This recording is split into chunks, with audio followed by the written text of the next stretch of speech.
প্রিয় সাংবাদিক বন্ধুগণ, আজকে আমরা ট্রাইব্যুনালে 2024 সালের জুলাই বিপ্লবের সবচাইতে আলোচিত যে ঘটনাগুলো তার একটি ঘটনার ব্যাপারে একটি আলাদা মামলা দায়ের করেছি। সেটি হচ্ছে রংপুরের বেগম রোকেয়া বিশ্ববিদ্যালয়ের ছাত্র, এই আন্দোলনের আইকনিক যে ব্যক্তিত্ব শহীদ আবু সাইদ, তার শাহাদাতের যে ঘটনা 16 জুলাই 2024 সালে বেগম রোকেয়া বিশ্ববিদ্যালয়ের সামনের রাস্তায় তিনি যখন শান্তিপূর্ণভাবে কোনো রকমে কোনো হুমকি সৃষ্টি না করে রাজপথে দাঁড়িয়ে দুই হাত বাড়িয়ে বুকটা চিতিয়ে দাঁড়িয়েছিলেন এবং বৈষম্য বিরোধী যে আন্দোলন, সেই আন্দোলনের পক্ষে ছাত্র জনতার পক্ষে অবস্থান নিয়েছিলেন।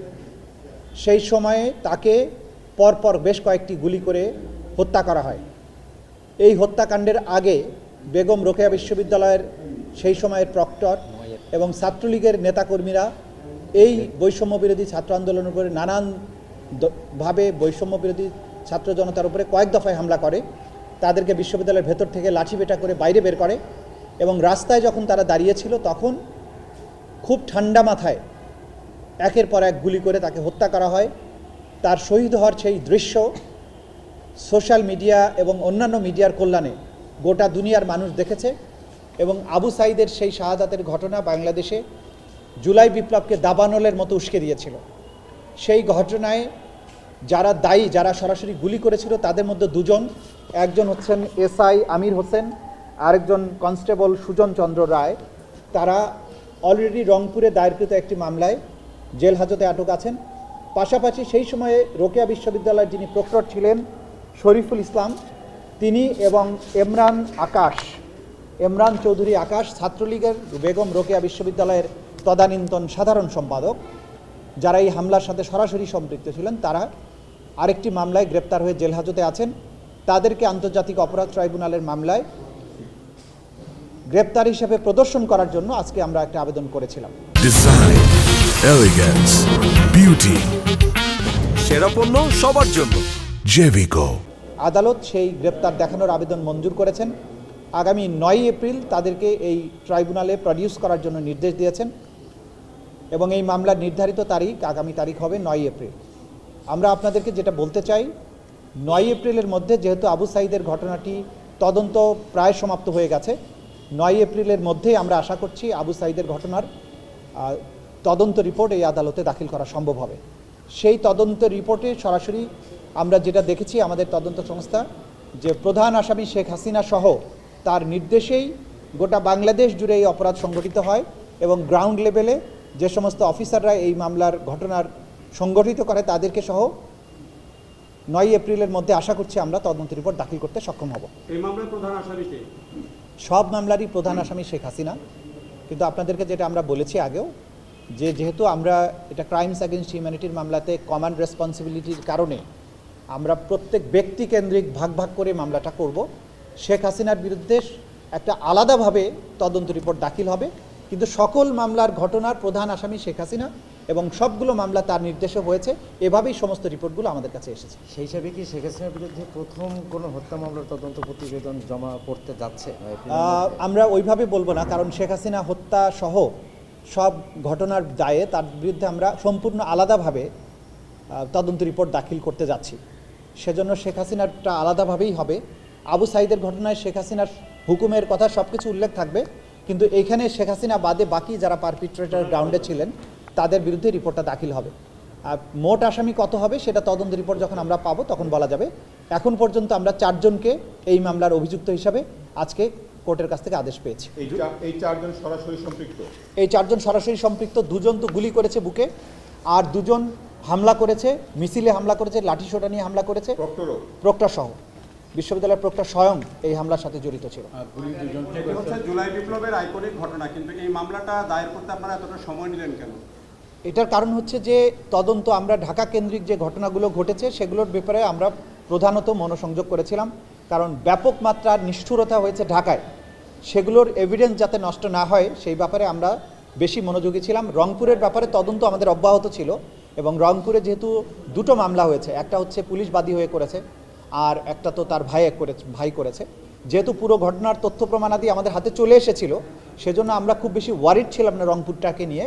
আমরা অন্যান্য ঢাকার যে নিষ্ঠুরতার ঘটনাগুলো সেগুলোর ব্যাপারে বেশি মনোযোগী ছিলাম। তো এটা রিপোর্ট তৈরি হয়ে গেছে, রিপোর্ট আসলে সব কিছু ক্লিয়ার হয়ে যাবে আপনাদের সামনে। শেখ হাসিনার বিরুদ্ধে যে আলাদা প্রতিবেদনটা দিবেন ওইটার একটা সময়সীমা কি বলা যায়? আমরা যেটা বারবার বলার চেষ্টা করছি যে ইনশাল্লাহ আমরা হয়তো এই মাসেই পেরে যাব। আমাদের চূড়ান্ত দফার কাজ চলছে, আশা করছি এই মাসের মধ্যে আমরা পেয়ে যাব। তদন্ত সংস্থা দিনরাত কাজ করছেন, বাট তারপরেও চূড়ান্ত কথা তো তদন্ত সংস্থাই বলবেন। আমরা আশা করছি এই মাসের মধ্যে শেখ হাসিনার বিরুদ্ধে যে তদন্ত রিপোর্ট সেটা আমরা পেয়ে যাব। আরেকটা প্রশ্ন, সেটি হচ্ছে যে এরই মধ্যে আমরা যেটা দেখেছি যে শহীদ পরিবারের পক্ষ থেকে ট্রাইব্যুনালে একটা দরখাস্ত দেওয়া হয়েছে যে আসামিদেরকে গ্রেপ্তার করা হচ্ছে না, বিশেষ করে পুলিশের যারা অভিযুক্ত। এরকম আগেও এই ধরনের অভিযোগ প্রসিকিউশন থেকে আমরা পেয়েছিলাম যে এরকম অসহযোগিতা, সেই জায়গায় কোনো পরিবর্তন হয়েছে, উন্নতি হয়েছে? একটা হচ্ছে যে ট্রাইব্যুনালের থেকে যাদের বিরুদ্ধে গ্রেপ্তারি পরোয়ানা জারি হয়েছে তাদের গ্রেপ্তার করার ব্যাপারে প্রশাসনের পক্ষ থেকে যেটা আমি বলবো অসহযোগিতা না, এটা ছিল তাদের ভেঙে পড়া একটা প্রশাসন, তারা আমাদের সাহায্য করতে পারেনি এবং দু একটা জায়গার থেকে অসহযোগিতা ছিল। তবে ক্রমান্বয়ে সেই পরিস্থিতির উন্নতি হয়েছে, যেটা আপনি প্রশ্ন করেছেন, উন্নতি হয়েছে এবং তারা এখন আগের চেয়ে অনেক বেশি এফিসিয়েন্সি দেখাতে পারছেন এবং আসামি গ্রেপ্তারের ক্ষেত্রেও তারা সফল হচ্ছেন। সুতরাং আগের চেয়ে অবস্থার পরিবর্তন হয়েছে। শহীদ পরিবারগুলো যে অভিযোগগুলো করেছেন সেখানে দুই ধরনের আসামি আছে। একটা হচ্ছে ট্রাইব্যুনালের থেকে যাদের বিরুদ্ধে গ্রেপ্তারি পরোয়ানা জারি হয়েছে তারা, আরেকটা হচ্ছে যে থানাগুলোতে যে মামলা হয়েছে সেখানে। তো থানার যে মামলাগুলোতে সেখানে অনেক বেশি আসামি আছে।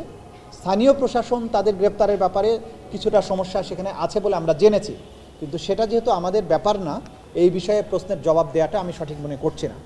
আমাদের মামলার সাথে রিলেটেড যেগুলো সেগুলো নিয়ে আমরা কাজ করছি। আগের চেয়ে পরিস্থিতির উন্নতি হয়েছে এটুকু বলতে পারি। এখন পর্যন্ত ট্রাইব্যুনালে কতটি মামলা দায়ের করেছেন আপনি? আচ্ছা, এই প্রশ্ন আপনি অফিস থেকে জেনে নেবেন, আমি এত পরিসংখ্যান অফিস থেকে তো কেউ কথা বলে না, আপনার সব এটা সবকিছু তো মিডিয়াতে আপনার কেউ কথা বলে না।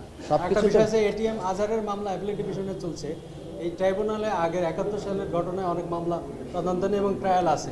এই মামলাগুলোর কোনো সিদ্ধান্ত নিয়েছেন কিনা? নতুন কোনো সিদ্ধান্ত নয়, আগের যত মামলা আছে, আগের যা মামলা আছে সেগুলো নিয়মে আইন অনুযায়ী চলমান থাকবে এবং আইনের মেরিট অনুযায়ী সাক্ষ্যের গুণগত মান বিশ্লেষণ করে যা যা হওয়ার কথা সেটাই হবে।